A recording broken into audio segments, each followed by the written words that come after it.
سے سورہ فاتحہ کی اور درخواست سے آپ کرم سے کھانا نام بتائیں۔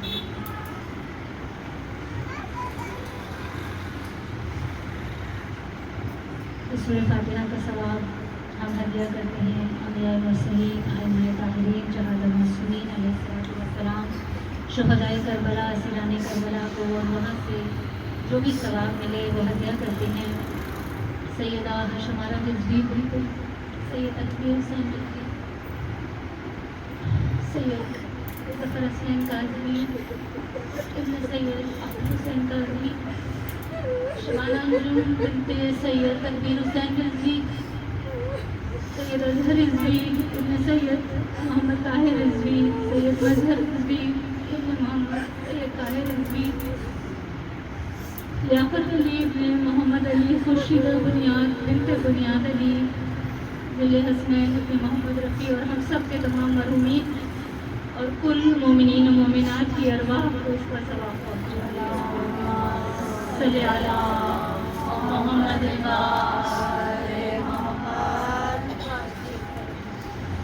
لا حول ولا قوة الا باللہ العلی العظیم، حسبنا اللہ ونعم الوکیل، نعم المولا ونعم النصیر۔ اعوذ باللہ من الشیطان الرجیم، بسم اللہ الرحمن الرحیم، الحمد للہ رب العالمین، والصلاة والسلام علی اشرف الانبیاء والمرسلین، سیدنا و نبینا و حبیب قلوبنا و طبیب نفوسنا و شفیع ذنوبنا مولانا ابی القاسم محمد صلی علی محمد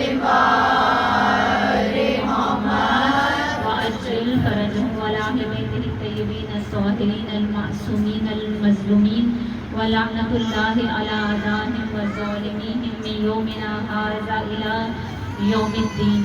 اما بعد، فقد قال اللہ سبحانہ وتعالی فی کتابہ المبین وفرقانہ المجید وقولہ الحق۔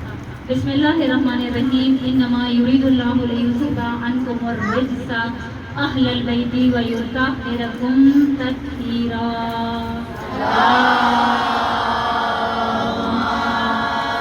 صلی علی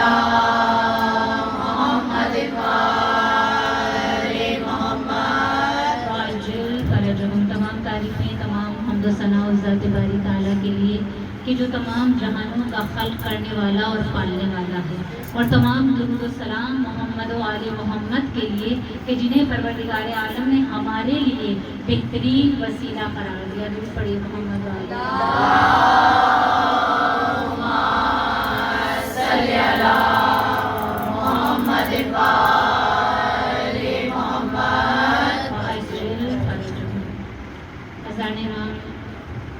بہت سارے نئے چہرے میرے سامنے ہیں، لیکن جو پچھلے مسلسل سنتے ہیں وہ جانتے ہیں کہ میں اپنی مجلس کی ابتدا ہمیشہ اپنے وقت کے امام کے ذکر مبارک سے کیا کرتی ہوں، اور آج تو موضوع ہی ظہور امام اور ولایت امیر المومنین علیہ السلام ہے۔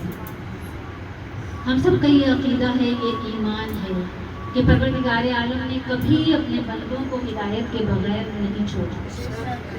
ہر وقت ہر زمانے میں اللہ کی حجت زمین پر موجود رہتی ہے۔ حضرت آدم علیہ السلام سب سے پہلے انسان، لیکن سب سے پہلے نبی بھی، اس لیے کہ اللہ نے اپنی عبادت بعد میں مانگی، پہلے ہدایت کا انتظام کیا۔ اور ہم سب اس بات پر بھی یقین اور ایمان رکھتے ہیں کہ جب ہدایت کا انتظام اللہ کرتا ہے تو پھر ہدایت کرنے والے بھی اللہ کی جانب سے ہی آنے چاہیے، کیونکہ جب یہ نظام الہی نظام ہے تو پھر الہی نمائندے ہی صحیح ہدایت کر سکتے ہیں۔ ہم سب اس بات پر ایمان رکھتے ہیں کہ اللہ نے زمین پر اپنے نمائندے بھیجے، اپنی حجت کو بھیجا، اور اس وقت بھی زمین پر اللہ کی آخری حجت امام مہدی، امام زمانہ علیہ السلام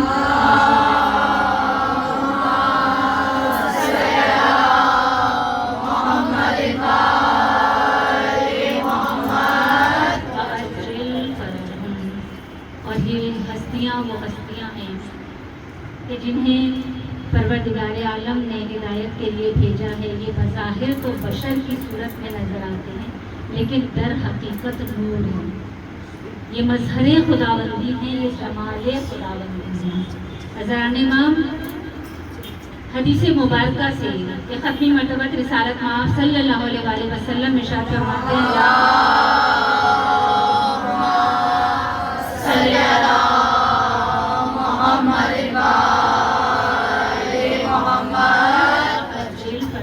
اس بات کی تصدیق ہوتی ہے کہ قول رسول ہے کہ اول ما خلق اللہ نوری وانا وعلی من نور واحد، کہ سب سے پہلے اللہ نے میرے نور کو خلق کیا اور میں اور علی ایک ہی نور کے دو ٹکڑے ہیں۔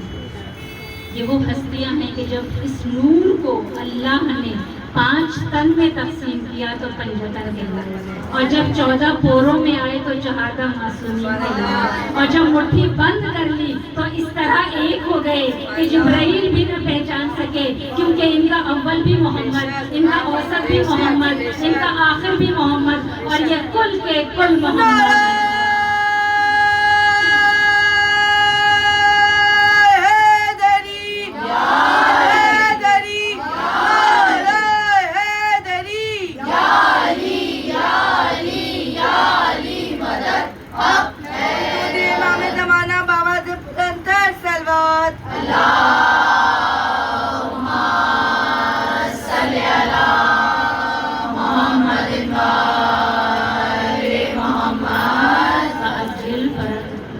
سلامت رہو، مولا سلامت رکھے ہمیشہ، یا علی مدد کہنے والوں کو۔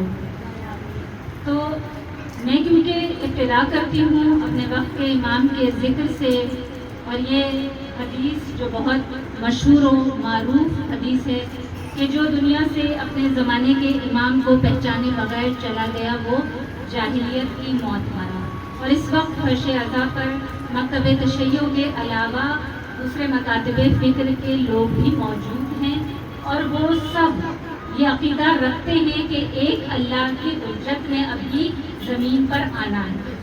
عقیدہ مہدویت تمام مکاتب فکر کے لوگ رکھتے ہیں۔ میں چاہوں گی کہ آج کچھ کانسیپٹس کلیئر ہوں اس فرش عزا پر امام مہدی امام زمانہ علیہ السلام کے حوالے سے۔ دیکھیے ہمارے یہاں فرق کہاں ہے؟ صرف ولادت کا فرق۔ سب کو پتا ہے کہ امام نے آنا ہے، اللہ کی آخری حجت میں ابھی زمین پر آنا ہے۔ فرق کہاں ہے کہ ہمارے عقیدے کے مطابق امام کی ولادت ہو چکی ہے، 15 شعبان 255 ہجری سامرہ میں امام زمانہ علیہ السلام کی ولادت ہوئی ہے۔ 11ویں امام امام حسن عسکری علیہ السلام کے فرزند ہیں۔ والدہ ماجدہ بی بی نرجس خاتون ہے جو قیصر روم کی پوتی تھی۔ کبھی موقع ملا تو پورا واقعہ بیان کروں گی کہ کتنا دلچسپ واقعہ ہے، کس طرح قیصر روم کے محل سے کنیز بن کر 11ویں امام تک پہنچی ہیں۔ اسدران امام بہت سارے لوگ، اکثریت تو اہل سنت کی یہی عقیدہ رکھتی ہے کہ امام کی ولادت ابھی ہونی ہے۔ ہمارے یہاں غیبت کا عقیدہ ہے کہ امام کا ظہور ہوگا، امام کی ولادت ہو چکی ہے، لیکن کچھ علماء اہل سنت ہیں جو غیبت کا عقیدہ بھی رکھتے ہیں۔ ان میں نمایاں نام ابن اسیر کا ہے، طلحہ بن عبیر ہے، اور ایک ہیں ابن جوزی۔ اس کے علاوہ جو فقہ مالکی ہے نا اس سے تعلق رکھنے والے بھی ایک ابن سواب بھی ہیں، نور الدین ابن سواب مالکی۔ ان سب نے اپنی اپنی کتب میں ذکر کیا ہے امام کی غیبت کا۔ ایک عالم دین اور ہیں گنج شافعی، انہوں نے اپنی کتاب البیان فی اخبار صاحب الزمان اس میں امام کی غیبت کو بڑی تفصیل سے بیان کیا ہے، اور اس عقیدے پر دلائل پیش کیے ہیں کہ اگر پروردگار عالم اگر حضرت عیسیٰ کو اتنی طولانی عمر عطا کر سکتا ہے کہ اتنا عرصہ زندہ رکھ سکتا ہے، حضرت خضر علیہ السلام زندہ ہیں، حضرت الیاس علیہ السلام زندہ ہیں، تو وہ پروردگار عالم جو رب کائنات ہے، جو علی کل شیء قدیر ہے، جب وہ ان انبیاء کو اتنی طولانی عمر عطا کر سکتا ہے تو کیا وہ اللہ قدرت نہیں رکھتا کہ فرزند زہرا کو اتنی طولانی عمر عطا کر دے؟ درود پڑھیے محمد صلی اللہ محمد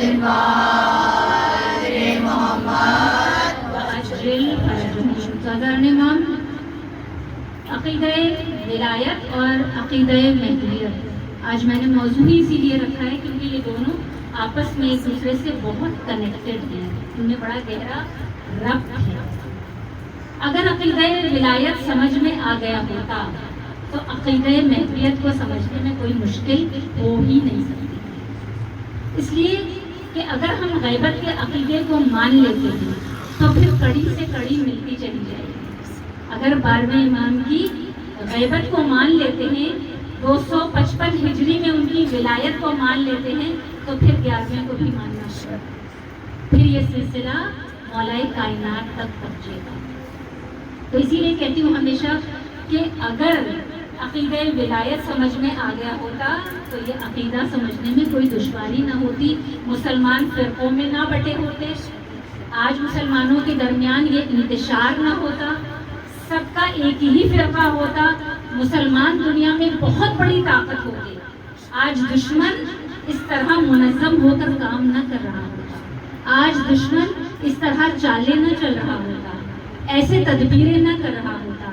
مگر ہمیشہ یاد رکھیے، دشمن جتنی چاہے چالیں چل لے، جیسی چاہے تدبیریں کر لے، مگر اللہ کی تدبیر ہر تدبیر پر حاوی ہوتی ہے، اور جب وہ پروردگار عالم حکم دے گا تو منادی آسمان سے ندا دے گا، اذا جاء الحق وزهق الباطل ان الباطل کان زہوقا، کہ حق آ گیا باطل مٹ گیا، بے شک باطل مٹنے کے لیے ہی تھا۔ جب منادی ندا دے گا اس وقت پردہ غیبت چاک ہوگا اور مہدی علیہ السلام ظہور فرمائیں گے۔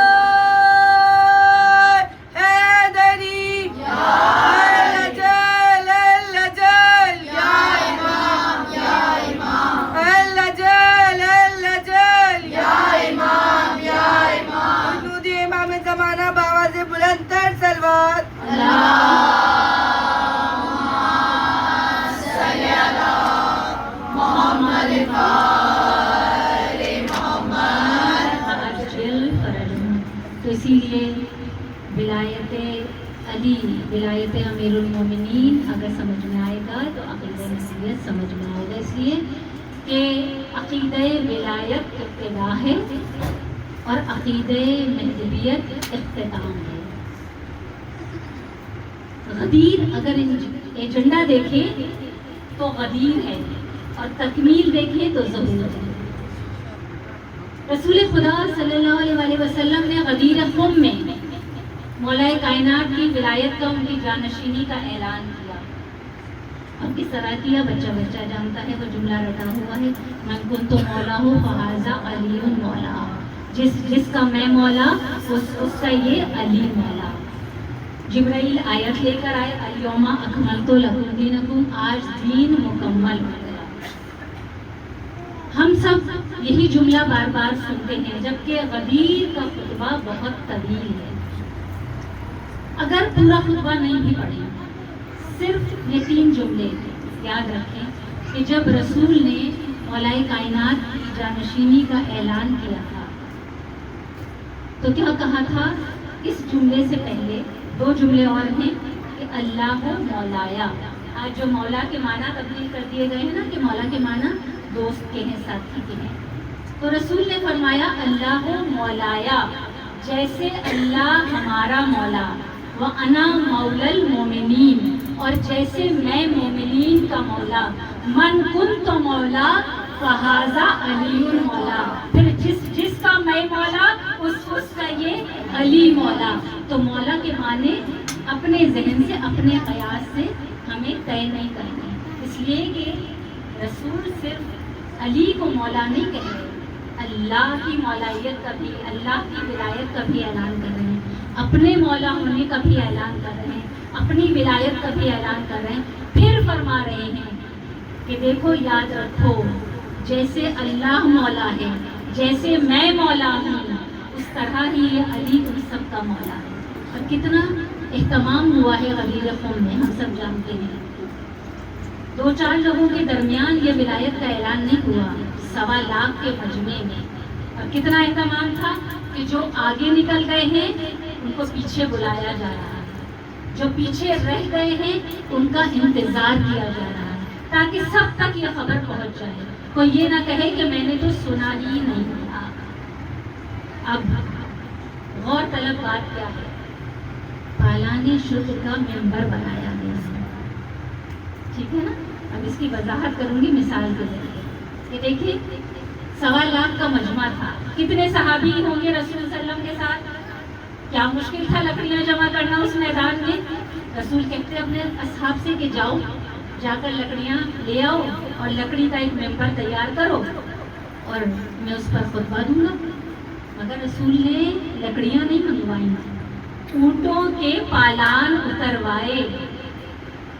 اب میں مثال پیش کروں کیونکہ بچیاں بھی بیٹھی ہیں نا، ان کو مثالوں سے سمجھ میں آتا ہے. آپ میں سے جو خواتین اپنی گاڑیوں سے آئی ہوں گی، اگر میں ان کی گاڑیوں کی چابیاں لے کر رکھ لوں اور میں کہوں کہ جب مجلس ختم ہو جائے گی تب میں آپ کو آپ کی گاڑی کی چابی دوں گی، آپ مجبور ہوں گی پوری مجلس سننے کے لیے.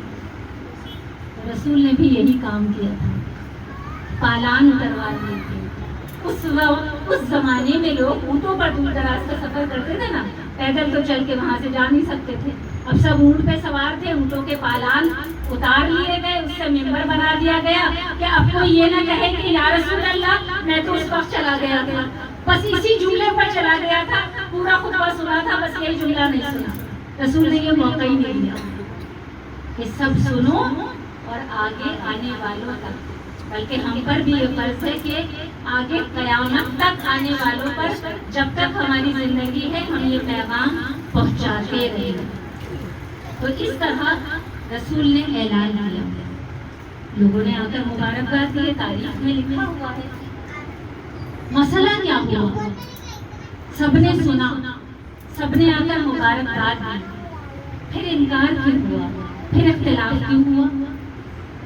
ہمیشہ کہتی ہوں صرف اقتدار کا مسئلہ تھا اور کچھ بھی نہیں تھا، صرف ایک کرسی کا مسئلہ تھا. اگر کرسی کا مسئلہ نہ ہوتا سب مانتے تھے، سب نے مبارکباد دی تھی، اس لیے کہ انہوں نے بھی یہ اقرار کیا ہے کہ مولا کی ولایت ہے کیا، مولا کا مرتبہ ہے کیا. سر کہیں بھی جھکے، دل ہمیشہ امام معصوم کے سامنے ہی جھکا کرتے تھے. اگر رسول نے صرف ایک علی کی ولایت کا اقرار کیا ہوتا نا، اتنا مشکل نہیں تھا ماننا. مگر رسول نے ایک علی کی جانشینی کا اعلان نہیں کیا، 12 کی جانشینی کا اعلان کیا ہے. پورا خطبہ پڑھیے گا، غدیر کا پورا طویل خطبہ پڑھیے گا. رسول نے ایک علی کی جانشینی کا اعلان نہیں کیا ہے، 12 کی ولایت کا اعلان کیا ہے. اور 12 کی صرف ولایت کا اعلان نہیں کیا ہے، 12 کی منزلت بھی بتائی ہے، 12 کی فضیلت بھی بتائی ہے، 12 کی صفات بھی بتائی ہیں کہ ان میں کیا کیا صفات ہوں گی. تو 12 جانشینوں کا اعلان کر کے جا رہے ہیں. اور حدیث مبارکہ ہے، متفق علیہ حدیث ہے، جو مجھے سنتے ہیں وہ جانتے ہیں میں کبھی کنٹروورشل احادیث ممبر سے پڑھا ہی نہیں کرتی، صرف وہ احادیث پڑھتی ہوں جو متفق علیہ ہیں، جو سب کی کتابوں میں موجود ہیں. ختمی مرتبہ رسالت مآب صلی اللہ علیہ وآلہ وسلم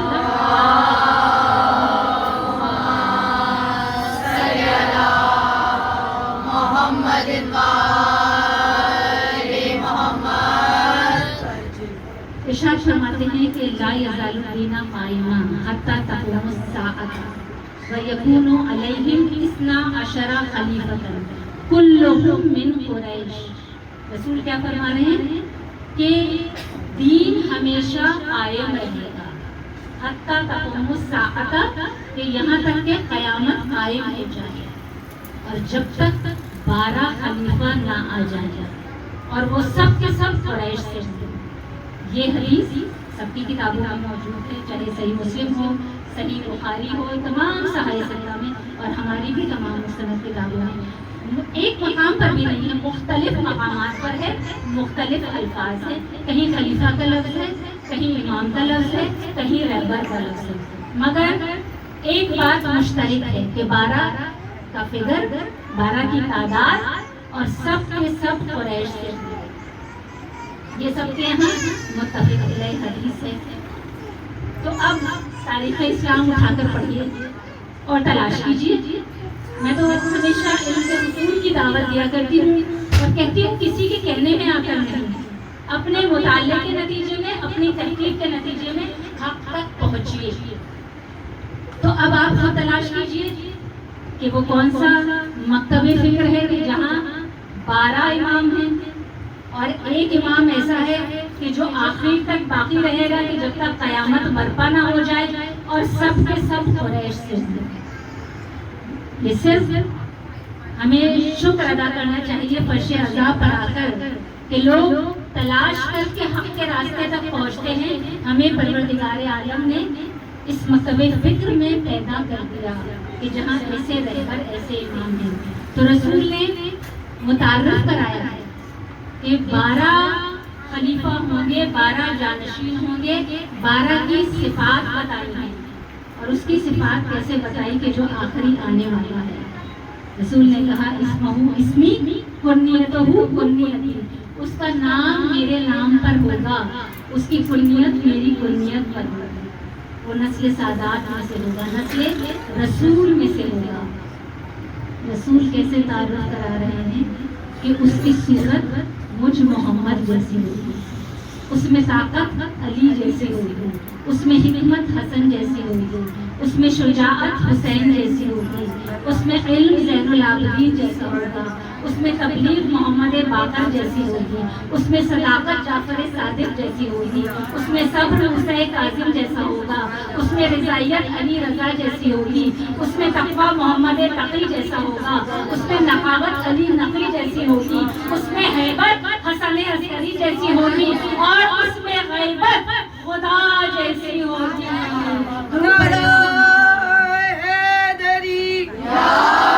مسجد میں بھی علی ہے تو ممبر پہ بھی علی، مسجد میں بھی علی ہے تو ممبر پہ بھی علی، کعبہ گواہ ہے کہ دوش پیمبر پہ بھی علی، ہجرت کی شب رسول کے بستر پہ بھی علی، ہر جا علی ملیں گے نہ دامن بچائیے، ہر جا علی ملیں گے نہ دامن بچائیے، بچنا اگر علی سے ہے تو جہنم میں جائیے۔ امام زمانہ بآواز بلند تر صلوات۔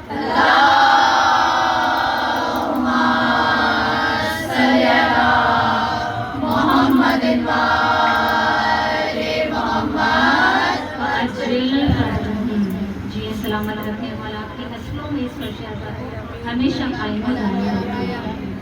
تو ہزار امام رسول نے اگر ایک علی کی ولایت کا اعلان کیا ہوتا تو کسی کو ماننے سے انکار نہیں ہوتا، مگر رسول تو قیامت تک کے لیے جانشین مقرر کر دی جاتے ہیں۔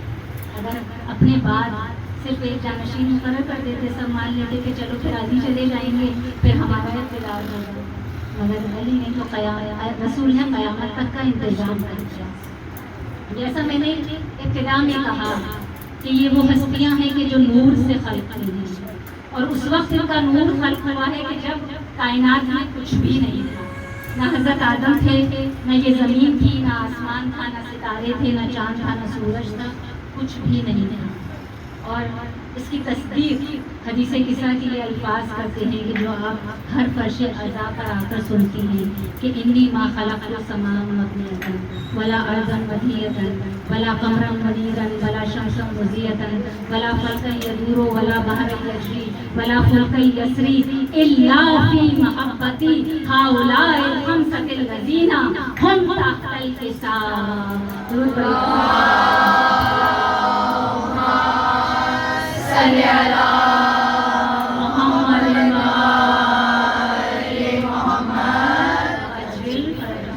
پروردگار عالم حدیث قدسی میں کیا بیان فرما رہا ہے کہ میں کچھ خلق نہ کرتا، نہ یہ مضبوط آسمان، نہ یہ پھیلی ہوئی زمین، نہ یہ روشن چاند، نہ یہ چمکیلا سورج، نہ یہ چھلکتے ہوئے سمندر، نہ یہ گھومتے ہوئے سیارے، اور نہ یہ تیرتی کشتیاں، میں کچھ خلق ہی نہ کرتا اگر یہ 5 افراد اگر خلق نہ کرتا کہ جو چادر کے نیچے ہیں، کہ جنہیں پنجتن کہا جاتا ہے. اور اللہ نے ان ہستیوں کو، ان کے نور کو سب سے پہلے خلق کیا. اس کی دلیل میں ایک واقعہ آپ کی سماعتوں کی نظر کرتی چلوں. یہ واقعہ کتاب فضائل مرتضوی سے پڑھ رہی تھی اور میں نے خود پڑھا ہے، کسی ذاکر سے نہیں سنا، میں نے خود پڑھا ہے کہ ایک مرتبہ رسول خدا صلی اللہ علیہ وآلہ وسلم تشریف رکھتے ہیں مسجد نبوی میں. اصحاب کے درمیان بیٹھے ہیں کہ ایک شخص باہر سے دوڑتا ہوا آتا ہے اور آ کر کہتا ہے، بہت گھبرایا ہوا ہے، آ کر کہتا ہے یا رسول اللہ مدینے میں ایک دیو داخل ہو گیا ہے. اب اتنا گھبرایا ہوا ہے کہ اس کو دیکھ کر جو اصحاب بیٹھے ہیں وہ بھی گھبرا گئے ہیں. رسول خدا نے کہا گھبرانے کی ضرورت نہیں ہے، وہ میرے پاس آنا ہے، اسے آنا. وہ اندر آیا. حضرت نے اس کا جو حلیہ لکھا ہے کتاب میں وہ اس طرح سے ہے کہ اس کا قد 31 گز لمبا تھا، اس کے بال بہت لمبے تھے اور اس کے دانت باہر نکلے ہوئے تھے. بہت خوفناک شخص تھا. اب جب آیا رسول کے پاس تو آ کر قدم بوسی کی، رسول کو سلام کیا اور تمام اصحاب نے دیکھا کہ اس کے دونوں ہاتھ ایک کھجور کے پتے سے بندھے ہوئے ہیں اور اس کے چہرے پر ایسا زخم ہے کہ جس سے خون اور پیپ بہہ رہا ہے. اب رسول کی خدمت میں آ کر کہتا ہے یا رسول اللہ مجھے اس مشکل سے نجات دلا دیجیے، میرے ہاتھوں کو کھول دیجیے اور میرا یہ زخم ٹھیک کر دیجیے. اب رسول تو بعد میں کچھ کرتے، جو سائڈ میں بیٹھے ہوئے تھے لوگ انہوں نے کہا کہ یا رسول اللہ یہ کون سی مشکل بات ہے، کھجور کا پتا ہی تو ہے. کسی نے خنجر نکالا، کسی نے تلوار نکالی اور کھجور کے پتے کو کاٹنے کی کوششیں شروع ہو گئی. نہ پتا کٹا نہ پتا کھلا. اب جب سب نے کوشش کر لی اور سب مایوس ہو کر جب بیٹھ گئے اپنی اپنی جگہ پر، تب لوگوں نے دیکھا کہ سامنے سے مولا کائنات امیر المومنین علی ابن ابی طالب علیہ السلام تشریف لا رہے ہیں. اب جب علی اندر داخل ہوئے تب وہ جن کبھی ادھر بھاگتا ہے کبھی ادھر بھاگتا ہے اور کہتا ہے یا رسول اللہ یہی تو ہے جس نے باندھا تھا، یا رسول اللہ بچا لیجیے. اب رسول اللہ نے کہا گھبراؤ نہیں، پریشان نہ ہو. علی کو بلایا ہے، کہا علی اس کے ہاتھ کھول دو. علی قریب آیا. علی کے ہاتھ کھولنے سے پہلے اس جن نے، اس دیو نے اپنی زبانی یہ سنایا کہ میں آدم کی ولادت سے 30,000 سال پہلے پیدا ہوا تھا اور میرے دل میں رحم نہیں تھا، میں بہت سخت دل تھا. اتنا شفاف تھا کہ جب کوئی میرے سامنے سے گزرتا تھا نا تو بس میرا دل چاہتا تھا کہ اسے مار دوں. کہتا ہے کہ ایک روز میں ایک جگہ سے گزر رہا تھا، میں نے دیکھا کہ ایک بڑا خوبصورت جوان میرے سامنے سے گزر رہا ہے. کہتا ہے بس میرے اندر کی بے رحمی جاگی اور میں نے چاہا کہ اس پر حملہ کروں. اس سے قبل کہ میں حملہ کرتا اس نے زوردار تماچا میرے منہ پر رسید کیا اور جب تماچا رسید کیا تو خون بہنا شروع ہوا. کہتا ہے کہ قریب ہی کھجور کا درخت تھا، اس نے اس کھجور کے درخت سے ایک پتا توڑا، اس سے میرے ہاتھوں کو باندھا اور اس کے بعد وہ غائب ہو گیا. کہا میں اپنی بستی میں واپس آیا، تمام جن اکٹھا ہو گئے، کوئی تلوار لایا کوئی خنجر لایا، سب نے پتے کو کھولنے کی کاٹنے کی کوشش کی، نہ پتا کٹا نہ پتا کھلا. کہتا ہے کہ اس کے بعد جب سب نے کوششیں کر لی، حضرت آدم کا زمانہ آیا. میں حضرت آدم کی خدمت میں گیا، میں نے کہا آپ خدا کے نبی ہیں، آپ کو آپ کی نبوت کا واسطہ میرے ہاتھ کھول دیجیے. کہا حضرت آدم نے اپنی نبوت کا پورا زور لگایا، نہ پتا کٹا نہ پتا کھلا. کہا پھر حضرت نوح کا زمانہ آیا، میں حضرت نوح کی خدمت میں آیا، میں نے کہا کہ آپ میرے ہاتھ کھول دیجئے. حضرت نوح نے بھی پورا زور لگایا، نہ پتا کٹا نہ پتا کھلا. اس کے بعد حضرت سلیمان کی حکومت آئی. آپ جانتی ہیں کہ حضرت سلیمان کی حکومت کیسی حکومت تھی؟ جن بھی ان کی تابعداری کیا کرتے تھے. جب حضرت سلیمان کا زمانہ آیا اور اس نے آ کر حضرت سلیمان سے کہا کہ اے اللہ کے نبی آپ میرے ہاتھ کھول دیجیے. حضرت سلیمان نے نبوت کا جب پورا زور لگا لیا، آواز قدرت آئی. سلیمان بھیجا مشقت نہ کرو، جس نے باندھا ہے وہی کھولے گا. تو جب علی سے رسول نے کہا علی اس کے ہاتھوں کو کھول دیجئے، تو اب علی نے نہ خنجر اٹھایا نہ تلوار اٹھائی، فقط لبوں کو جنبش لی. وہ کھجور کا پتا کھل گیا، چہرے کا زخم ٹھیک ہو گیا. اب علی کے قدموں میں گر گیا. علی نے کہا جا تجھے آزاد کیا، اب جا چلا جا تجھے آزاد کیا. کہتا ہے کہ 36,000 سال کے بعد تو حق ملا ہے. اب مجھ پر لعنت ہو اگر حق کو چھوڑ کر چلا جاؤں.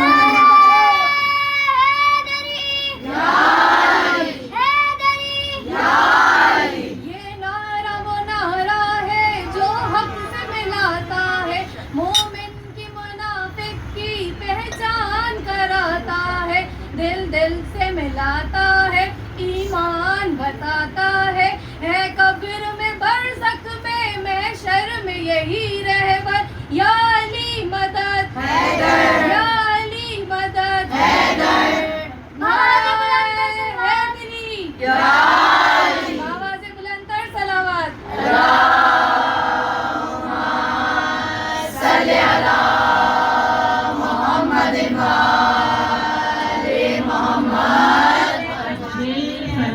خوشحالی پہلے یہ مان لے کہ ہے مشکل خوشحالی، پھر دیکھ تیرے واسطے کرتے ہیں کیا علی، پھر دیکھ تیرے واسطے کرتے ہیں کیا علی. ہماری تو ٹل جاتی ہیں ساری مصیبتیں، ہماری تو ٹل جاتی ہیں ساری مصیبتیں، جب ہم کبھی خلوص سے کہتے ہیں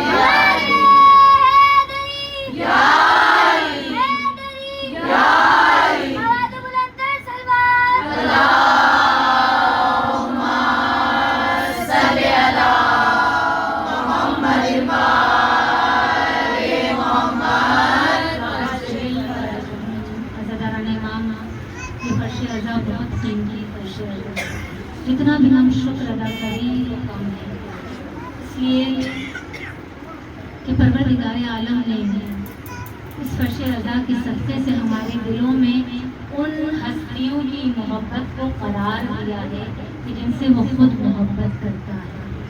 میں امید کرتی ہوں کہ جیسے آپ نے فضائل کا حق ادا کیا ہے، ویسے ہی آپ مصائب میں گریے کا بھی حق ادا کرنے کی کوشش کریں گے. عزاداروں، ہم اس فرش عزا پر آتے ہیں مولا کی نوکری کرنے. کوئی عزادار بن کے آتا ہے، کوئی مرثیہ خوان بن کر آتا ہے، کوئی صاحب منبر بن کر آتا ہے. سب اپنی اپنی نوکری انجام دیتے ہیں. عزاداروں، دعا کیا کرو فرش عزا پر آ کر کہ بس مولا ہماری نوکری کو اپنی بارگاہ میں قبول کر. مولا کسی پر رکھتے نہیں ہیں. ہم جو کچھ بھی کرتے ہیں، چاہے ہم پیسے سے کریں، چاہے ہاتھ پیروں سے کریں، چاہے فرش عزا پر آ کر گریہ کر کے خدمت کریں. عزاداران امام، ہم اپنی اوقات کے مطابق کرتے ہیں اور وہ جب بدلہ دیتے ہیں تو وہ اپنی شہنشاہیت کے مطابق ادا کرتے ہیں. تاریخ جونپور سے پڑھ رہی ہوں عزاداروں. ایک عورت جو بہت گنہگار ہے، ممبر کا تقدس ملحوظ خاطر ہے، پیشہ نہیں بتا سکتی. آپ تصور کر لیجئے کہ پوری رات گناہوں کا ارتکاب کر کے واپس لوٹ رہی ہے. صبح کا وقت ہو گیا ہے. جب راستے سے گزرتی ہے تو دیکھتی ہے کہ ایک جگہ حسین کی مجلس ہو رہی ہے اور باہر تبرک تیار ہو رہا ہے، دیگیں چڑھی ہوئی ہیں. عزاداروں، اس کی نظر پڑتی ہے کہ ایک دیگ کے نیچے آگ بجھ گئی ہے. تو بس وہ کیا کرتی ہے، اتنا سا ایک کام کرتی ہے کہ جو دوسری دیگوں کے نیچے لکڑیاں جل رہی تھی اس میں سے ایک لکڑی اٹھاتی ہے اور وہ جس دیگ کے نیچے لکڑیاں بجھ گئی تھی اس کے نیچے رکھ دیتی اور اس کے نیچے باقی لکڑیاں اس آگ سے جل جاتی ہیں. بس اتنا سا کام کرتی ہے اور اس کے بعد اپنے گھر چلی جاتی ہے اور گھر جا کر سو جاتی ہے. جانتی ہیں عالم خواب میں کیا دیکھتی ہے؟ عالم خواب میں دیکھتی ہے کہ روزے محشر ہے اور فرشتے مجھے گھسیٹ کر جہنم کی طرف لے جا رہے ہیں. ایک مرتبہ سامنے سے مولا حسین آ کے نظر آتا ہے. مولا کے ہاتھ میں جنت کا پروانہ ہے اور کہتے ہیں ملائکہ سے کہ اسے چھوڑ دو، میں اس کے لیے جنت کا پروانہ لے کر آیا ہوں، یہ میری محسنہ ہے. عزاداران امام، وہ عورت مولا کے قدموں میں گر جاتی ہے اور مولا کے قدموں میں گر کر کہتی ہے مولا آپ کریم ابن کریم مولا. مولا اتنی بات تو مجھے سمجھ میں آ گئی کہ آپ نے میرے گناہوں کے باوجود مجھے جنت کا پروانہ دے دیا، مگر مولا مجھے یہ سمجھ میں نہیں آیا کہ آپ نے مجھے محسنہ کیوں کہا. عزاداران امام جانتی ہیں میرے مولا نے کیا جواب دیا؟ میرے مولا نے کہا کہ تجھے یاد ہے کہ تو ایک مرتبہ اپنے گھر جا رہی تھی اور میری مجلس ہو رہی تھی اور میرے عزاداروں کے لیے تبرک تیار ہو رہا.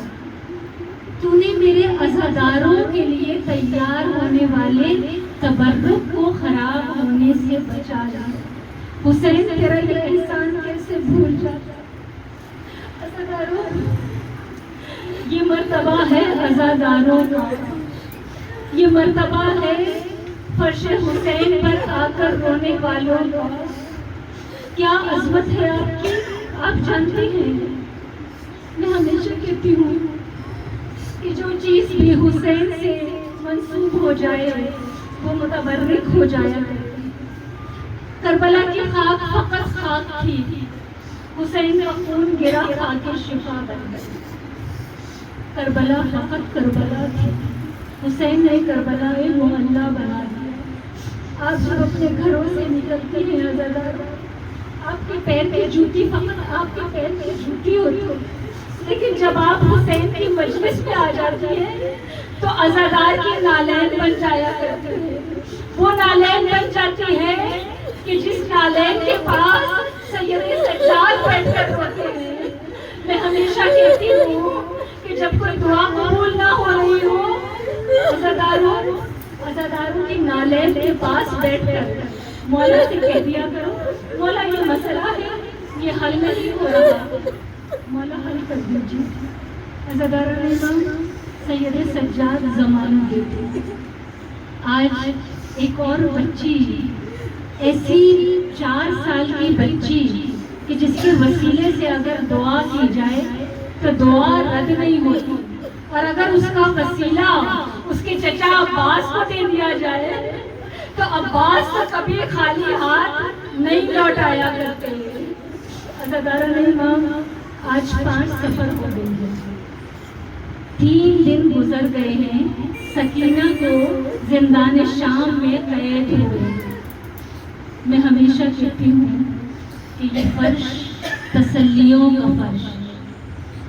ہم دنیا میں جتنے بڑے غم سے گزرے ہیں، غم حسین سے بڑا ہمارا غم نہیں ہوا کرتا. عزاداروں، یہ فرش کسی کو ڈھارس دے یا نہ دے، بیٹیوں کو سکون ضرور عطا کیا کرتا ہے. اس لیے کہ اس فرش پر جب سکینہ کی فرش عطا بچتی ہے تو ایک 4 سال کی بچی زینب کی انگلی پکڑے فرش عطا پر ضرور آیا کرتی ہے. اور جب آپ کو اس طرح روتے دیکھتی ہے، آپ کی آوازوں کو بلند ہوتے دیکھتی ہے، ایک مرتبہ زینب سے کہتی ہے پھوپھی اماں یہ کون لوگ ہیں، یہ کیوں اس طرح تڑپ کے رو رہے ہیں. زینب کہتی ہے سکینہ یہ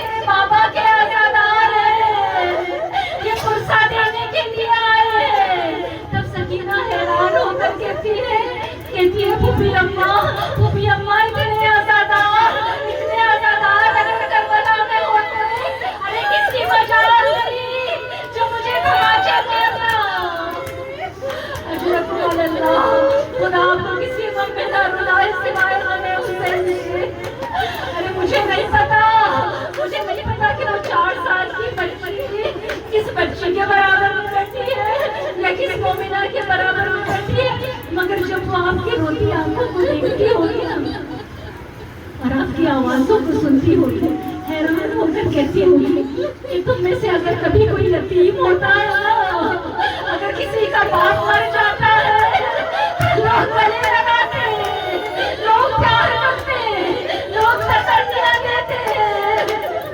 ارے جب میرے بابا کو مارا گیا، ارے جب سکینہ یتیم ہوئی، کسی نے گلے نہیں لگایا،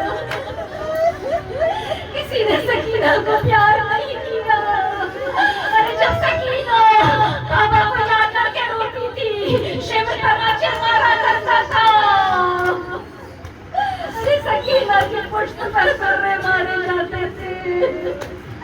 عزیزانو، حمید ابن مسلم کربلا کا سب سے زیادہ مقصد کی روایتیں حمید ابن مسلم سے روایت کی گئی ہیں۔ کہتا ہے کہ جب حسین کا قافلہ کربلا میں داخل ہو رہا تھا، میں ناکوں کو دیکھ رہا تھا، میں نے دیکھا کہ ایک ناکا سب سے آہستہ چلتا ہے۔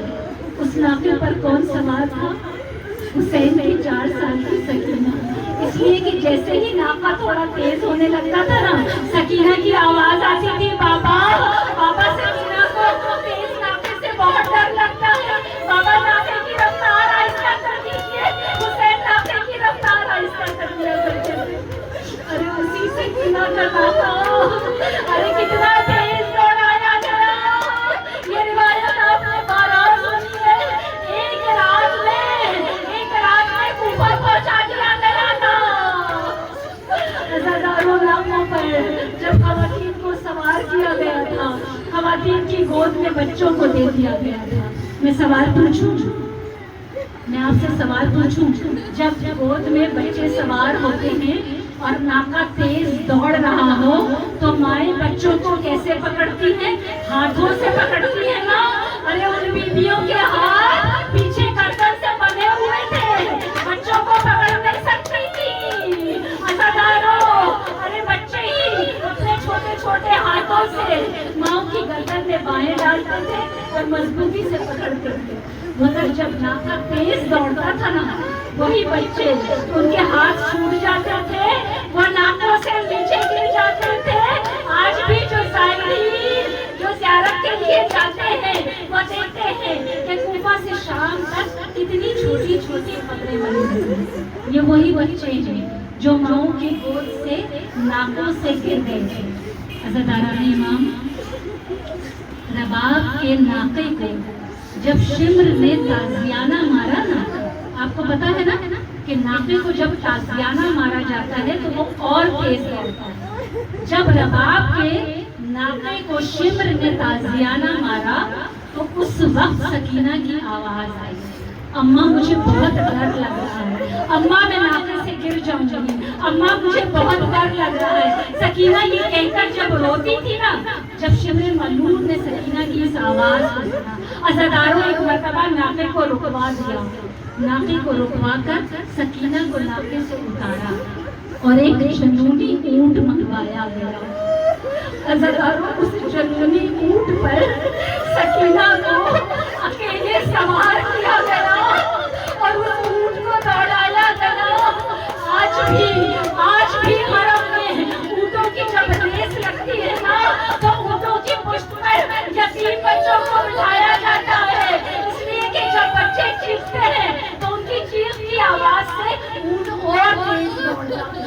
ارے جب سکینہ کو اکیلا اس جنونی اونٹ کی پشت پر بٹھا دیا گیا تو تصور کیجئے وہ ناکا کتنی تیز دوڑا ہوگا۔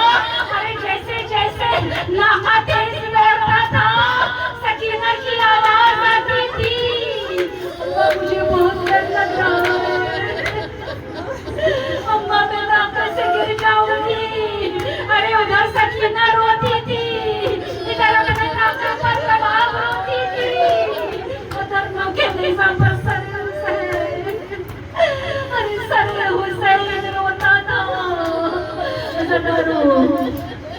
بچیاں میرے سامنے بچیوں کی مائیں بیٹھی ہیں، تصور کیجیے اگر بچی ماں سے صرف یہ کہہ دے کہ اماں مجھے اندھیرے سے ڈر لگتا ہے، ماں ساری رات اٹھ کر جاتی ہے اور اپنے بچے کو دیکھتی رہتی ہے کہیں میرا بچہ ڈر تو نہیں رہا۔ ارے تصور کیجیے، ارے آج بھی زندہ نشاز سے سکینہ کی آواز آتی ہوگی،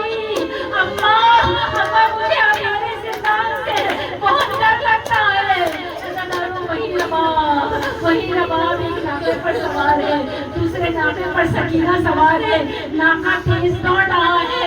اب جب سکینہ نے رو کر کہا ماں مجھے بہت ڈر لگتا ہے، ارے شمر ملعون نے ایک مرتبہ پھر ناقے کو رکوایا۔ اب جو ناقے کو رکوایا ہے نا تو شمر ملعون نے کیا کیا؟ عزاداروں ایک سخت اور موٹی رسی منوائی۔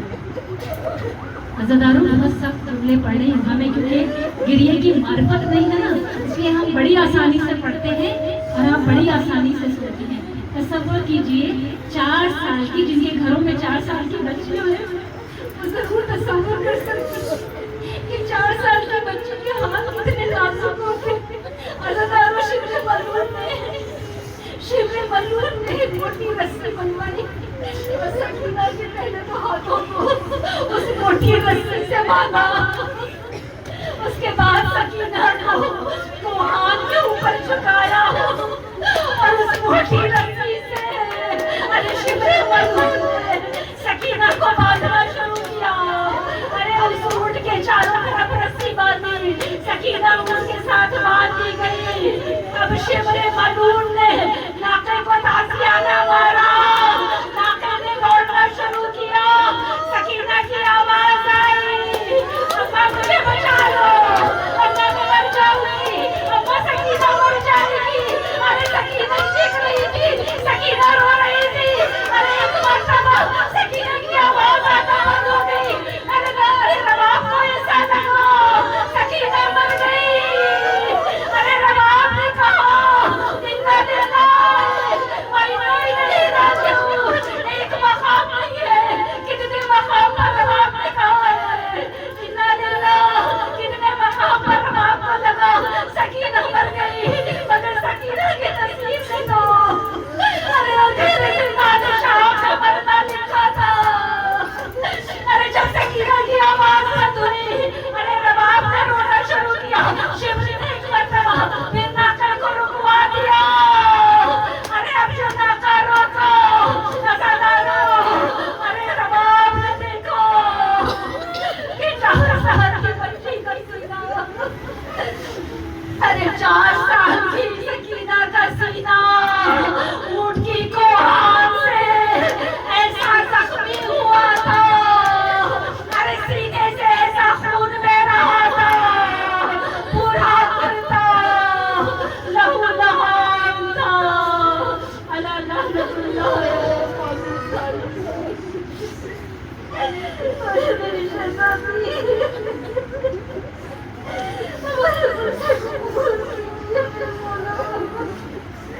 یا مولا